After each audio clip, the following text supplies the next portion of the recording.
ஓம் நமசிவாய நமக. தென்னாடுடைய சிவனே போற்றி, எந்நாட்டவருக்கும் இறைவா போற்றி.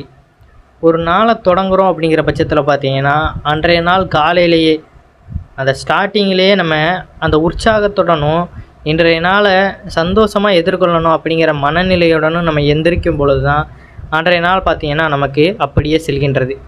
அதாவது காலங்காத்தால் நம்ம அதிகாலையில் அந்த பிரம்மமுகூர்த்த வேலையில் எழும்பொழுது என்ன மனநிலையில் நம்ம இருக்கிறோமோ அதே மனநிலையை தான் நமக்கு அந்த நாள் முழுவதுமே இருக்கும். நம்ம வேலை தேவையில்லாத விஷயங்களை யோசித்து கொண்டு எழுகிறோம் அப்படிங்கிற பட்சத்தில் பார்த்திங்கன்னா நமக்கு மனசஞ்சலத்தோடு அந்த நாள் செல்லும். காலையில் எழும்பொழுதே உற்சாகத்தோடு இன்றைய நாள் எல்லாமே வெற்றிகரமாக முடியும் அப்படிங்கிற அந்த மனநிலையில் நம்ம எந்திக்கிறோங்கிற பட்சத்தில் அன்றைய நாள் பார்த்திங்கன்னா நமக்கு சுகமாகவே செல்லும். நம்ம சஞ்சலத்தோடு தொடங்கும் பொழுது அதுவும் சஞ்சலமாகத்தான் இருக்கின்றது. அதனால் பார்த்திங்கன்னா அதிகாலையில் எழும்பொழுது இவ்வாறான விஷயங்களை பார்த்து எழுவது இன்னும் சிறப்பு. அது என்னென்ன விஷயங்கள், என்ன பொருட்கள் அப்படிங்கிறத தான் நம்ம இந்த பதிவில் தெரிந்து கொள்ள போகிறோம். அதுபோல் வீட்டில் இந்த ஒரு தவறையுமே நம்ம செய்யக்கூடாது, அதையுமே நம்ம பார்க்க போகிறோம். வீட்டில் எப்பொழுதுமே செல்வ செழிப்போடையும் நம்மளுக்கு எப்பொழுதுமே உற்சாகத்தோட மனநிலையுமே நம்ம இருப்பதற்கான வழிமுறைகளை தான் இந்த பதிவில் தெரிந்து கொள்ள போகிறோம். நம்மளுடைய சேனலுக்கு முதன்முறையாக வர்றவங்க சப்ஸ்கிரைப் பண்ணி வச்சுக்கோங்க. மறக்காமல் உங்களுடைய நண்பர்களுக்கும் இந்த பதிவானதை பகிர்ந்து கொள்ளுங்கள். ஆன்மீக ரீதியாக இல்லாமல் பார்த்தீங்கன்னா மன ரீதியாக பார்த்தோம் என்றால் நாம் மிகவும் மகிழ்ச்சியாக இருப்பது எப்போது என்றால் நமக்கு பிடித்தவர்கள் நம்முடன் இருக்கும் பொழுதோ அல்லது நமக்கு பிடித்தமான விஷயத்தை நம்ம பார்க்கும் பொழுதோ தான். அவ்வாறு பார்த்தீங்கன்னா நாம் பயத்துடனும் வெறுப்புடனும் இருப்பதற்கு காரணம் நமக்கு பிடிக்காதவர்களை பார்க்கும் பொழுதும் நமக்கு எரிச்சலூட்டும் விஷயங்களை பார்க்கும் பொழுதும் தான். இப்போ ஒரு விஷயத்தை பார்க்குறோம் அப்படிங்கிற பட்சத்தில் பார்த்தீங்கன்னா அது நமக்கு பிடிக்காதது இல்லை பிடிக்காத நபராக இருந்தாலுமே அந்த நேரத்தில் தொடர்ந்து அதையே பார்ப்பதை நம்ம நிறுத்தி விடணும். பிடிக்காத பார்க்கும் பொழுது பார்த்திங்கன்னா மனம் திரும்ப திரும்ப அதையே பார்த்து கொண்டு வெறுப்பை தான் ஏற்றி கொண்டு இருக்கும். அந்த நேரத்தில் பார்த்திங்கன்னா நமக்கு பிடித்தது ஏதோ அதை மனதிற்குள்ளே நம்ம நினைக்கும் பொழுது அந்த நொடி பார்த்திங்கன்னா வெறுப்புடன் இருந்தாலுமே மனம் கொஞ்சம் கொஞ்சமாக அந்த நிலையை மாற்றிக்கொள்கிறது. இதை பெரும்பாலும் பார்த்திங்கன்னா நம்ம செயல்படுத்துவது கிடையாது. அந்த நொடியில் உடனே நம்ம மனம் என்ன போக்கில் போகுதோ அதையே நம்ம பார்த்து கொண்டு செயல்படுத்தி கொண்டு இருக்கக்கூடாது. நல்லவைகளை பார்க்கும் பொழுது அதை நம்ம ரசித்து கொண்டு போகணும். கெட்டவைகளை பார்க்கும் பொழுது பார்த்திங்கன்னா அதை நம்மிடமிருந்து தூக்கி எறிந்து விடணும். இப்போ முன்பு கூறினது போல் பார்த்திங்கன்னா ஒருவர் நம்முடன் இருந்தால் நமது மனதிற்கு தைரியம் கிடைக்கும் அல்லது இவரை பார்த்தால் தன்னம்பிக்கை பிறக்கும் என்கிற மாதிரி உங்களுக்கு தெரிந்தவர்கள் யாரேனும் இருந்தார்கள் என்றால் அவரது புகைப்படத்தை எப்பொழுதுமே பார்த்திங்கன்னா உங்களுடனே வைத்து கொள்ளுங்கள். அது கடவுளாக இருந்தாலும் சரி, மனிதராக இருந்தாலும் சரி. இவ்வாறு அவரின் புகைப்படத்தை காலையில் எழுந்தவுடன் முதலில் பார்த்துவிட்டு எழுந்திருங்கள். இவ்வாறு உங்களுக்கு பிடிச்ச விஷயத்தை நீங்கள் தினந்தோறும் பார்க்கும் பொழுது என்ன ஆகிறது, உங்களுக்குள்ளேயே அவரை போன்று நமக்கும் அந்த வாழ்க்கையில் நம்ம சாதிக்கணும் அப்படின்னு தோன்றும். இல்லை இறைவனை பார்க்கும் பொழுது நமக்கு அந்த மன ரீதியான ஒரு அமைதி கிடைக்கும். உதாரணத்துக்கு நம்ம சிவபெருமானை நினைக்கும் பொழுதே நமக்கு ஒருவித சஞ்சலங்கள்லாம் போகி மனதிற்கு ஒரு மகிழ்ச்சி கிடைக்கும். அந்த வகையில் உங்களுக்கு என்ன பிடிக்குதோ அதை நீங்கள் காலையில் பாருங்கள். உங்களுடனே அந்த புகைப்படத்தையும் வைத்துக்கொள்ளுங்கள். மன சஞ்சலத்தோடு இருக்கும் பொழுது அவரை நினைத்து பாருங்கள். இல்லை அந்த புகைப்படத்தை பார்க்கும் பொழுது உங்களுக்கு மனம் தெளிவாகும். பெரும்பாலும் பெரியவர்கள் பார்த்தீங்கன்னா பலரும் சொல்கின்ற வகையில் நமது உள்ளங்கையை முதலில் பார்ப்பது நமக்கு பெரிய அதிர்ஷ்டத்தை கொடுக்க உள்ளது. நம்மளுடைய பெரியவர்களை பார்த்திங்கன்னா காலையில் எழும்பொழுதே அவர்களுடைய உள்ளங்கையை பார்ப்பார்கள். அது நம்ம எல்லாருக்குமே தெரிந்தது. நமது உள்ளங்கையில் லட்சுமி தேவி வாசம் செய்கிறாள் என்பது குறிப்பிடத்தக்கது. எனவே ஒரு கையையோ அல்லது 2 கையையோ சேர்த்து பார்ப்பது மிகவும் விசேஷமாக அமைகிறது. கடவுள் நம்பிக்கை உள்ளவர்கள் இவ்வாறு உள்ளங்கையை பார்க்கும் பொழுது உங்களின் இஷ்ட தெய்வத்தையோ அல்லது குலதெய்வத்தையோ மனதில் நினைத்து கொண்டு பார்ப்பது சிறந்த பலனை உங்களுக்கு கொடுக்கக்கூடும்.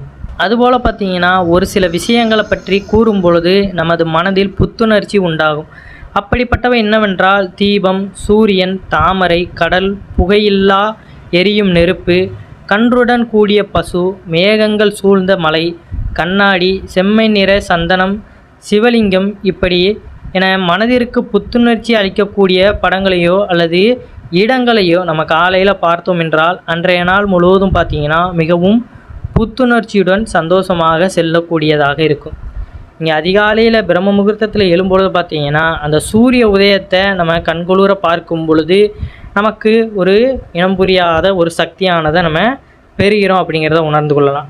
அதற்கு தான் பார்த்தீங்கன்னா பிரம்ம முகூர்த்த வேலையில் நம்ம எழுந்திருக்க சொல்வது. அந்த நேரத்தில் இந்த உலகத்தினுடைய பார்த்தீங்கன்னா பிரபஞ்சத்தின் சக்தியானது நம்ம பூமியில் வந்து விழும். அந்த நேரத்தில் கண் விழித்து நம்ம வெளியே வரும்பொழுது பார்த்திங்கன்னா அது நம்ம மீது படும் பொழுது அதை நம்ம உணர்ந்து கொள்ளலாம். அதனால தான் பார்த்திங்கன்னா காலையில் எந்த ஒரு வேலை செய்தாலுமே அது சுறுசுறுப்போடு நமக்கு செல்கிறது. நம்ம வேலைக்கு செல்கிறோம் இல்லை ஏதாவது ஒரு முயற்சியில் ஈடுபடுறோம் அப்படிங்கிறதுக்கு இதெல்லாம் எடுத்துக்காட்டாக இருக்குது. ஏதானும் ஒரு மங்களகரமான விஷயங்களை தொடங்குவதாக இருந்தால் முதலில் பார்த்திங்கன்னா வெற்றிலை பாக்கு, மஞ்சள், குங்குமம், சந்தனம், விபூதி இவற்றான மங்கள பொருட்களை முன்வைத்து தான் துவங்குவார்கள். இவற்றை வைப்பதற்கு காரணம் பார்த்திங்கன்னா துவங்கியிருக்கும் காரியம் இனிதே நடந்து முடிய வேண்டும் என்பதுதான். இவ்வாறான மங்கள பொருட்களை நம் கண்முன்னே பார்ப்பதன் மூலம் நாம் செய்யக்கூடிய விஷயங்கள் அனைத்துமே பார்த்திங்கன்னா வெற்றியை நமக்கு தந்தருளும். ஒவ்வொருவருக்கும் பார்த்திங்கன்னா பணம், பேரு, புகழ் இவை அனைத்துமே சம்பாதிக்க வேண்டும் என்ற ஆசை அதிகமாகவே இருக்கும். யாருக்குத்தான் பிடிக்காது புகழ்பெற்ற வாழ்க்கை கிடைப்பது? ஆனால் இப்படி நினைக்கும் அனைவருக்குமே இது போன்ற வாழ்க்கையானது கிடைப்பதில்லை. ஒரு சிலர் ஆடம்பர வாழ்க்கையில் ஆகா ஓகே என இருப்பார்கள், ஆனால் நிம்மதி என்பதே அவர்களிடம் இருக்காது. ஒரு சிலர் மிகவும் ஏழ்மையான வாழ்க்கையை வாழ்ந்து கொண்டிருந்தாலும் மன நிம்மதியுடன் இருப்பர். சிலர் பார்த்தீங்கன்னா எந்தவித மகிழ்ச்சியும் இல்லாமல் எப்பொழுதுமே போராட்டமான வாழ்க்கையை வாழ்ந்து கொண்டு இருப்பார்கள். இவ்வாறு நமது இல்லத்தில் சந்தோஷம் நிறைந்திருக்க வாஸ்து சாஸ்திரங்களில் பலவித சூட்சும விஷயங்கள் சொல்லப்பட்டிருக்கின்றன. அவ்வாறு வாஸ்துவின்படி ஒரு வீட்டில் இருக்கக்கூடாததும் அதிர்ஷ்டத்தை தடுக்கின்ற பொருட்களை பற்றியும் நம்ம இதில் தெரிந்து கொள்ளலாம். ஒரு வீடை நீங்கள் கட்டுறீங்க இல்லை அதை குடிபெயர்வதற்கு போகிறீங்க அப்படிங்கிற பட்சத்தில் பார்த்தீங்கன்னா கிழக்கு பார்த்த வாசலில் இருக்க வேண்டும் என்று கூறுவார்கள். அப்படி இருந்தது என்றால் பார்த்தீங்கன்னா சூரியனின் கதிர்கள் நேராக வீட்டிற்குள் நுழையும் பொழுது அவை நல்ல அதிர்ஷ்டத்தை கொடுக்கின்றன. அது மட்டுமல்லாமல் பார்த்தீங்கன்னா சமையலறை அக்னி மூலையில் இருக்க வேண்டும். பணம் வைக்கும் வரை குபேர மூலையில் இருக்க வேண்டும். இவையெல்லாம் பார்த்தீங்கன்னா வாஸ்து சாஸ்திரத்தில் குறிப்பிடப்பட்டுள்ள மனித வாழ்க்கையை முன்னேற்றுவதற்கான தகவல்கள் ஆகும். மேற்கூறிய விஷயங்கள் பார்த்தீங்கன்னா ஒரு மனிதன் தன்னுடைய செயலை தொடங்குவதற்கு எந்த வகையில் அவன் மன நிம்மதியோடு மகிழ்ச்சியோடு செயல்வதற்கான வழிகளாக இருக்குது. இது பார்த்திங்கன்னா நம்ம தங்கியிருக்கின்ற அந்த வீட்டிற்கு நம்ம சேர்க்கின்ற செல்வங்களாக இருக்கட்டும் இல்லை நம்ம வாழ்கின்ற இந்த வாழ்க்கையாக இருக்கட்டும் எவ்வளவு நன்மையோடு நம்ம கொண்டு போகணும் அப்படிங்கிறதுக்காக. அவ்வாறு பார்த்திங்கன்னா முக்கியமாக ஒவ்வொரு மனிதனுக்கும் உயிர் வாழ ஆதாரமாக இருக்கும் தண்ணீரை கவனமாக நம்ம கையாள வேண்டும். ஒரு வீட்டில் தண்ணீர் எந்த அளவிற்கு அதிகமாக செலவு செய்யப்படுகிறதோ அந்த வீட்டில் பார்த்திங்கன்னா பணம் விரயமும் அதிகமாக இருக்கும். எந்த அளவிற்கு சிக்கனமாக தேவையான அளவு தண்ணீரை மட்டுமே உபயோகப்படுத்துகிறோமோ அந்த அளவிற்கு பார்த்திங்கன்னா அதிர்ஷ்டமும் நமது வீடு தேடி நம்மிடம் வந்து சேரும். எனவே பார்த்திங்கன்னா சமையலறையில் எப்பொழுதுமே தண்ணீர் சிந்தி கொண்டே இருக்கக்கூடாது. வீட்டில் உள்ள எந்த குழாய்களுமே இவ்வாறு தண்ணீர் கசியக்கூடாது. சில குழாய்கள்லாம் பார்த்திங்கன்னா தண்ணீர் சிந்தி கொண்டே இருக்கும், ஒவ்வொரு சொட்டாக விழுந்து கொண்டே இருக்கும். இப்படி உள்ள குழாய்களை பார்த்திங்கன்னா உடனே நம்ம சரி செய்து விடணும். ஏன்னா தண்ணீரை நம்ம எந்த அளவுக்கு வீணாக்குறோமோ அந்த அளவுக்கு பார்த்திங்கன்னா நம்மிடம் பணம் விரயமாகி கொண்டே இருக்கும் அப்படிங்கிறது நம்பிக்கை. வீட்டு வாசலில் நேராக தண்ணீர் குழாய், கிணறு, அடிபம்பு இருக்கக்கூடாது. அப்படி தற்செயலாக அமைந்து விட்டது என்றால் அந்த தண்ணீர் பகுதியில் சிறிதளவு மண் தோண்டி ₹1 நாணயத்தை புதைத்து வைக்க வேண்டும். இவ்வாறு செய்வதால் பார்த்திங்கன்னா எதிர்வினைகளை குறைக்க முடியும்.